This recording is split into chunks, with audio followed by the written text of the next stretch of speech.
Olá, seja muito bem-vindo ao meu canal. Eu me chamo Karina Braga, eu sou psicóloga clínica e hoje eu decidi fazer mais uma análise psicológica de um personagem. E dando continuidade ao último vídeo, a última análise que eu fiz, que foi do Lucas, da novela O Clone, eu resolvi fazer a análise da personagem Jade, que foi interpretada pela Giovanna Antonelli. Essa novela passou em torno do ano 2001, 2002, se eu não me engano, e lembrando, né, que é uma novela, não tem como explorar totalmente, né, as características dessa personagem. Eu decidi puxar um pouco pro lado do relacionamento, já que essa foi uma característica importante dessa personagem, tentando trazer um pouquinho para os aspectos mais realistas, mas lembrando que é uma novela e que muita coisa acontece, muita reviravolta, muito vai e vem, então só estar ciente desse detalhe. Então, para começarmos, vamos falar um pouquinho da linha do tempo da história da Jade. Então, a Jade, ela é uma muçulmana que foi criada no Brasil pela mãe e que após a morte da mãe, ela foi morar com seu tio Ali no Marrocos. E ela sempre já desejou estudar medicina, ser independente, mas no Marrocos as coisas são um pouquinho diferentes, né? Já que ela estava sob a tutela do tio, ela ainda era menor de idade, ela tinha 17 anos mais ou menos. E a cultura lá no Marrocos era bastante diferente da cultura brasileira. No Marrocos, eles têm uma tradição milenar, onde o clã decide o destino dos descendentes. Eles vivem sobre a lei da Sharia, né, que, para quem não conhece, é a lei que segue o Islã. Então, existe uma série de restrições em relação ao papel da mulher na sociedade, apesar de que acredito que isso mudou um pouco já, mas na época onde se passa a novela ainda era assim. E, continuando a história dela, ela no Marrocos acabou se apaixonando pelo Lucas, que é o brasileiro, né?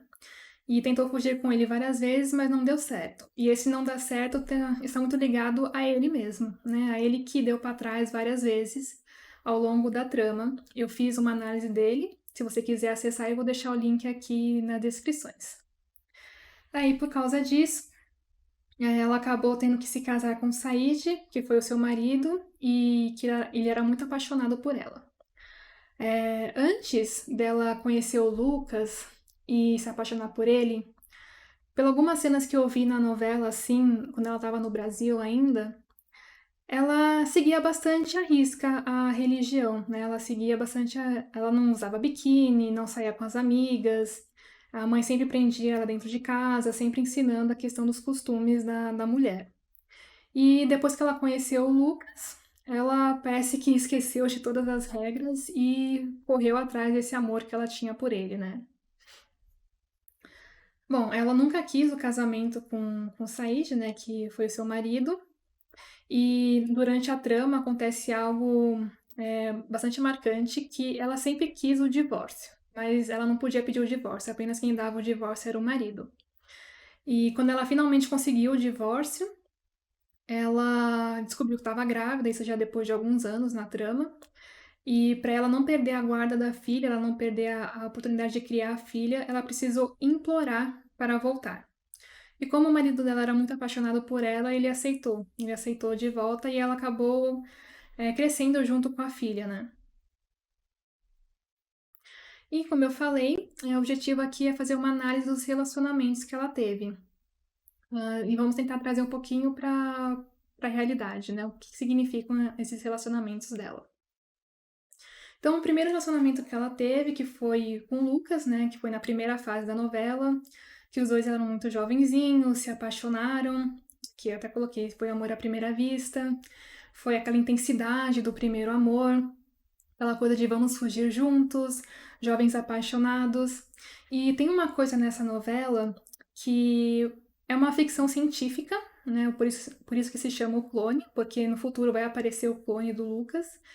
E a Glória, né, que é a escritora da novela, ela puxa um pouco para a espiritualidade, não muito. Ela fica mais na trama normal de novela, com essa questão de ficção científica, relacionamento intercultural. Mas em alguns momentos da novela, assim, por alguns diálogos, até mesmo pela trilha sonora, eles seria como se fosse um reencontro de almas, né? Algo que vai além do físico, né? Esse amor deles. Ela até fala aqui, a Jade, né, como se eu o conhecesse da vida toda. Então é algo que vai muito além de uma mera paixão. E tem uma imagem deles aqui, lembrando, né, como eles se apaixonaram, se conheceram. É uma cena muito bonita. Eu recomendo vocês assistirem, para quem não viu, né? E foi isso, assim, essa coisa de primeiro amor. Mas infelizmente, todas as vezes que eles planejavam fugir juntos, ela ia com uma alcunha e cadê o Lucas, né? O Lucas ficou para trás, né? O Lucas não tinha coragem de seguir esse compromisso com ela. E, seguindo a trama, né, já que eles não conseguiram ficar juntos, né, no começo, a Jade se casa com Said, que é um muçulmano marroquino, assim, de tradição mesmo, né? Ele não nasceu no Brasil nem nada. Então, o Said, assim que ele viu a Jade, ele se apaixonou por ela. Foi um casamento arranjado, que é conforme a tradição daquela cultura.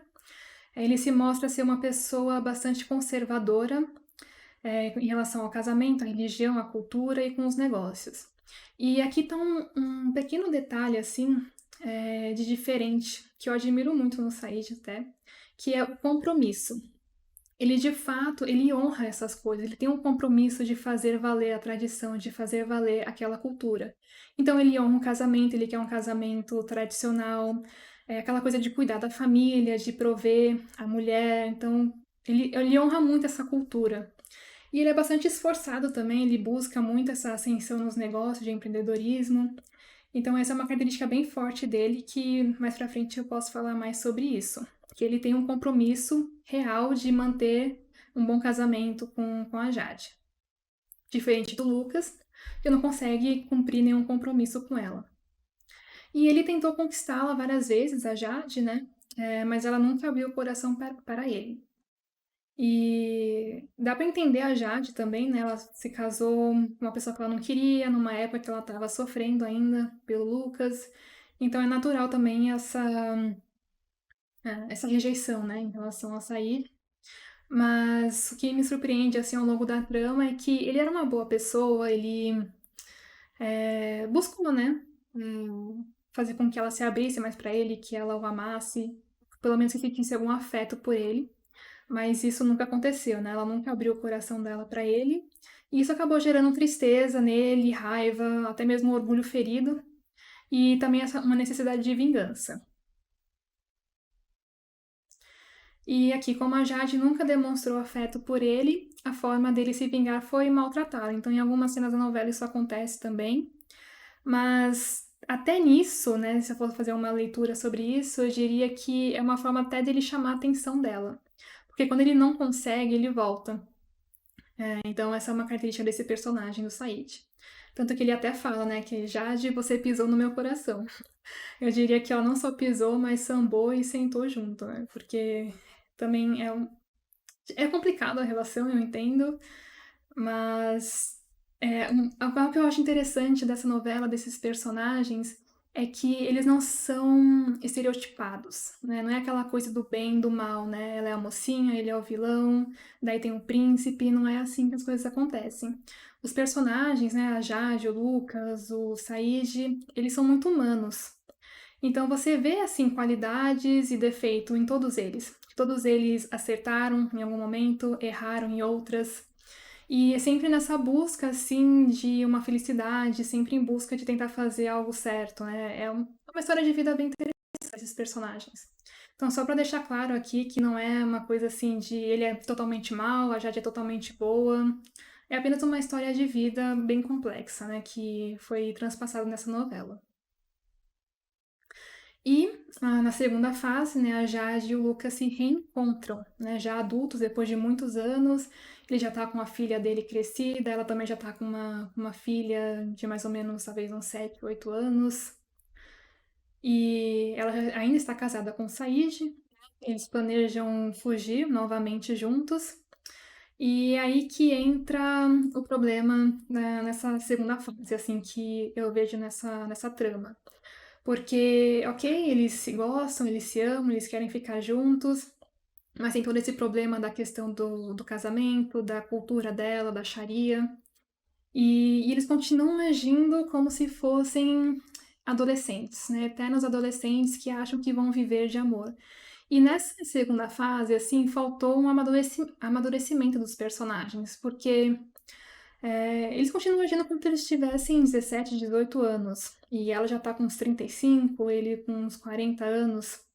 E sem contar que agora ela tem algo a perder de verdade, que é a filha, né? Ela tem uma filha com Said, que se chama Hadija, e dentro da cultura da lei da Sharia, né, do Islã, onde ela mora, no Marrocos, quando há um divórcio, quem tem o direito à guarda dos filhos é o marido. Então ela não ficaria com a guarda da Hadija. E tem uma cena, né, que eu comentei um pouquinho lá atrás, que ela precisou implorar para voltar, para conseguir cuidar da filha, né? Aqui é uma imagem dessa cena. Ela sofreu muito, essa personagem. Assim, deve ter sido um trauma, uma dor muito difícil passar pelo que ela passou, né? Se vamos trazer como se fosse uma história real, de uma vida real. E ela quase perdeu tudo. Ela quase perdeu a filha, ela quase perdeu a família dela. Eu não acredito que ela largaria tudo, assim, se fosse vida real, né, gente? Eu não acredito que uma pessoa que passou por tudo que ela passou largaria tudo pra correr atrás de um amor do passado, assim. Isso é a minha opinião. Ela sabe que ela tá correndo risco, né, ao querer ficar com o Lucas, ela tá correndo o risco de perder a filha novamente, né? E que isso também acontece durante a trama, assim, ela tentando encontrar uma forma disso não acontecer, mas não teria como dentro desse contexto cultural marroquino. E algo que acontece com a Jade, né? Falar um pouquinho dos valores de vida dela, né? Desde o começo da novela, ela tinha muito esse valor de independência, né? Ela queria ser uma mulher independente, ela queria estudar, ela queria escolher a própria vida. Mas por conta da condição dela e pelos acontecimentos, isso não aconteceu.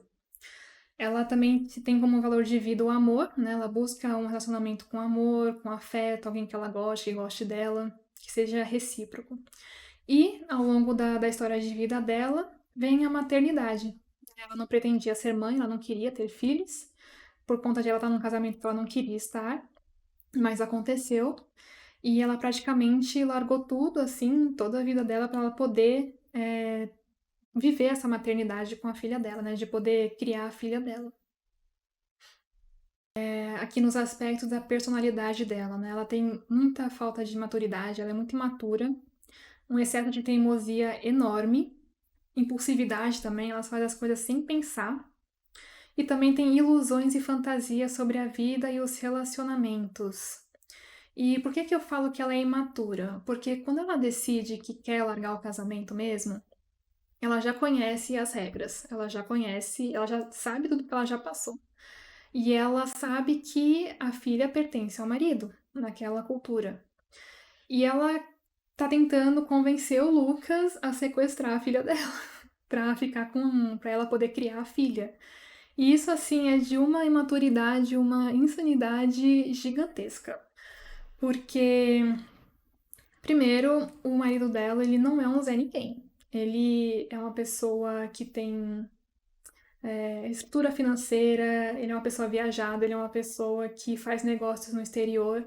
Então ele teria condições de ir atrás dela, de ir atrás da filha dela, da filha deles, né?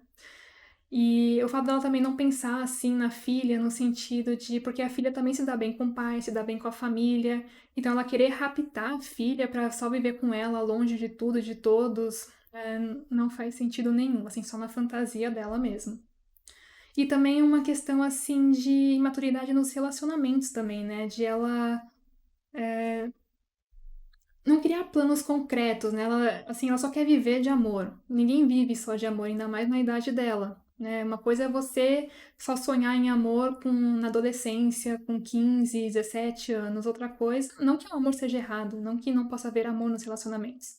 Mas a questão, assim, o desenrolar da história da Jade com o Lucas, só isso não basta, né, em relação a eles, e parece que eles não planejam, assim, um futuro, uma vida concreta, valores em comum entre os dois. Tanto que até na história, assim, aparece um outro personagem que ele acaba se casando com a Jade, é realmente uma novela mesmo, que é o Zen. E nesse encontro que ela teve com ele, né, ele coloca as cartas na mesa, né, em relação a ela. Ele parece ser a única pessoa que pensa nessa novela. E até poderia dizer que ele fez papel de terapeuta aqui, né, em dizer algumas coisas pra Jade. Que ele falou que ela não estabelece limites, que é uma verdade em relação a relacionamentos, que ela teima com a realidade, ou seja, ela vive no mundo da ilusão, da fantasia, que amar uma pessoa para você é fechar todas as portas de saída, ou seja, ela ama loucamente o Lucas, ela quer tudo com o Lucas, mas ela, quando ela vê que as coisas não estão andando, que as coisas não estão indo, ela continua insistindo, insistindo, insistindo, insistindo e ela não encontra uma saída, né, em relação a isso, né, a perceber quando as coisas não estão saudáveis, né. E ele vai falar também, não seja romântica, sobreviver lá fora não é o mesmo que sobreviver na sua fantasia. E realmente, né? Ah, eu vou pegar minha filha, vou sequestrar minha filha, eu vou viver longe de qualquer lugar, ninguém vai me achar, eu trabalho se for preciso, e não é assim que as coisas funcionam, né? E quando ele fala tudo isso pra ela, ela ignora e, e simplesmente não quer ouvir, não quer lembrar dos erros que ela fez no passado, sendo que lembrar o que a gente faz no passado também é bom para nossa reflexão e também para tomar outras decisões na nossa vida no momento presente, algo que ela não quer fazer, porque ela é muito imatura, ela vive na fantasia dela mesma. E dando continuidade aqui nesse tema, né, de relacionamentos da Jade, nós temos a Jade e o Léo, que o Léo ele é o clone do Lucas, e eles se reencontram 20 anos, ela reencontra, né, 20 anos mais novo que ele. E lembra que eu falei no começo do vídeo que o amor da Jade e do Lucas remete a algo mais espiritual, algo mais transcendental? A novela não conseguiu puxar muito por esse lado, né, por conta de todas as tramas, enfim, do vai e vem eterno que acontece. Mas essa cena aqui remete bastante a isso, assim. É que o Léo fala assim, né? Nós vamos ficar juntos até o final da vida, acredita? A Jade responde: Você diz que o que eu passei, você diz o que eu passei a minha vida inteira querendo ouvir, mas agora ficou tarde. Eu me desencontrei do Lucas no espaço e me desencontrei de você no tempo. E o Léo responde: Você nunca vai se desencontrar de mim. Isso remete justamente a essa questão de que não importa o tempo que passe, essa conexão que eles têm nunca vai ceder, nunca vai se apagar. Então não importa o tempo e nem o espaço, né? A conexão deles é eterna, né? Poderíamos colocar de forma poética desse jeito. E ela tem a escolha, né, de fazer, né? Se ela fica com esse Lucas idealizado do passado, ou se ela segue a vida com o Lucas atual, que já passou por tudo que já passou com ela, né? Tanto que até aqui tem uma profecia, né, que acontece na novela, uma profecia para Jade. Essa novela tem muito uma questão simbólica, profética às vezes, poética também, que é o seguinte: o passado e o futuro, quando se cruzam, provocam uma tempestade capaz de derrubar as colunas que Alá criou para sustentar o céu, porque esse cruzamento desarruma o tempo. Quando Alá criou o tempo, ele disse que o futuro e o passado não podiam se encontrar. Por isso ele colocou o presente no meio deles, separando os dois. Quando o passado olhar para o futuro, você será o espelho onde eles vão te enxergar. Você poderá escolher se anda para trás ou segue adiante. E é justamente essa questão do Lucas e do Léo. E a Jade, tendo que escolher, né? Se ela pudesse escolher voltar no tempo, o que ela escolheria? Ter uma vida com o Lucas do passado ou uma vida com o Lucas do presente, né? Então seria mais ou menos esse simbolismo que traz para ela aqui. E a conclusão é justamente que a Jade ela tem uma história de vida muito sofrida. É uma muçulmana que foi criada no Brasil, que ela queria liberdade, ela queria estudar, ela queria fazer, construir a sua vida de forma independente, igual as ocidentais tinham, mas que ela não pôde escolher a própria vida, né? Essa é a grande ferida dela durante a trama. Particularmente, né, em relação a analisando os relacionamentos dela, talvez as melhores opções seria mesmo o Said ou o Zen, só que ela não escolheu essas pessoas, né? Escolheram para ela. E é esse que é o ponto. Se ela quer o Lucas, vai atrás do Lucas, né? Eu, particularmente, não acredito que seja a melhor escolha, justamente porque ele é muito imaturo também, e também porque ele não tem um compromisso, né? Ele não honra um compromisso. Eles combinam uma coisa e ele sempre dá para trás. E o Said não, o Said ele tem esse compromisso de casamento mesmo, de levar o casamento a sério e tal, algo que o Lucas não tinha de fato. E foi isso, gente. Eu espero que vocês tenham gostado dessa análise da Jade. Lembrando que é uma novela, né? A gente vai tentando comentar algumas coisas aqui. Mas novela tudo dá certo, tudo termina bem. E eu espero que vocês tenham gostado. Se vocês gostaram, não deixem de se inscrever no canal, ativar as notificações, deixar um comentário e até mais.